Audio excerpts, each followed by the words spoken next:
तेणु सुरभि सहित अपराधी इंद्र कृष्ण निकट को आसी लज्जित होई से निभृतरे कृष्ण चरण स्पर्श करी स्तुति गान करछन्ति। कृष्ण बुझाई जे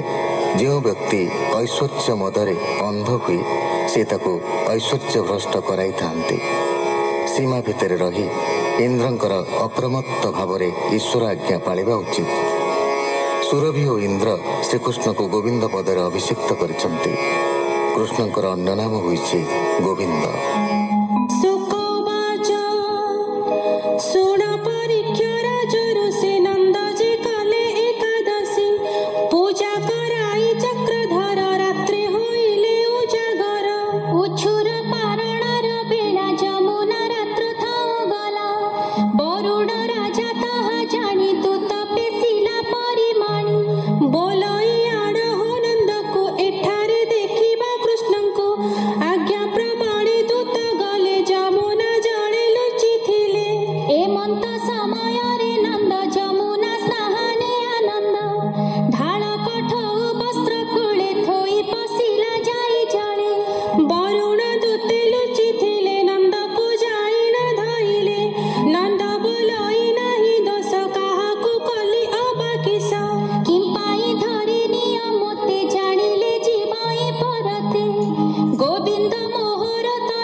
नयने देखिली मुरारी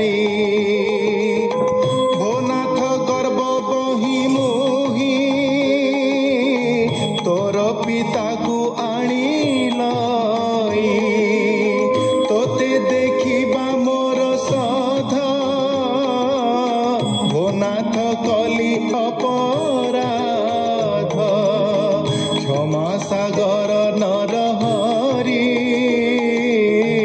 शरण सदर मुरारी बरुणे चाहिण श्री बसी बोइले तात काहीं अछि शुणी सानंद जलपति नंदंकु आनिला तड़ती बोइले सिरे देई कर भोनाथ नियत पियर नंदर करे देई हस्त गोपे मिलिले गोपीनाथ गोपाळे देखिण हरस आसी मिलिले नंद पास नंदंकु पुछंती बारता यशोदा छाड़िला चिंता नंद बोलई मोते हरि नेला जे जल अधिकारी देखिला कृष्णर बदन आनी समर्पित तक्षण गोपे बोलंती ताहा शुणी नंद बचन मने गुणी तू भाग्यवंत गोप वीर जार कुमर दामोदर आंबे देखिबु ताहा काहीं मर्त्य मानव देह बही आंभर गति तो कुमर गोकुल शरण ताहार गोपंक मन कृष्ण जानी माया मोहिले चक्र पाणी तक्षणे देखाइले नेई वरुणपुर भावग्राही पुणी देखाई निज पुर जे वैकुंठर बेभार अनंत सत्य ज्ञान ज्योति ब्रह्मा शंकर जहा चिंती गोप गोपाळे करी दया माया रे देखाइले ताहा माया छाड़िले भगवान गोपाळे पाइले चेतन शुण परीक्ष पुण्य देहा अक्रूर देखी बटी ताहा चेतना पाइले गोपाळे आनंदे कृष्ण कले कोळे से गोपी गोपाळंक पाए सुजन जने कर लये कृष्ण करिबे मोते त्राही कृष्ण हूँ अन्य गति नाही कृष्ण चरणे अविरत नमहि दास जगन्नाथ इति श्रीमद्भागवते महापुराणे पारमहंस्यां संहितायां दशमस्कन्धे पूर्वार्धे 29 अध्यायः।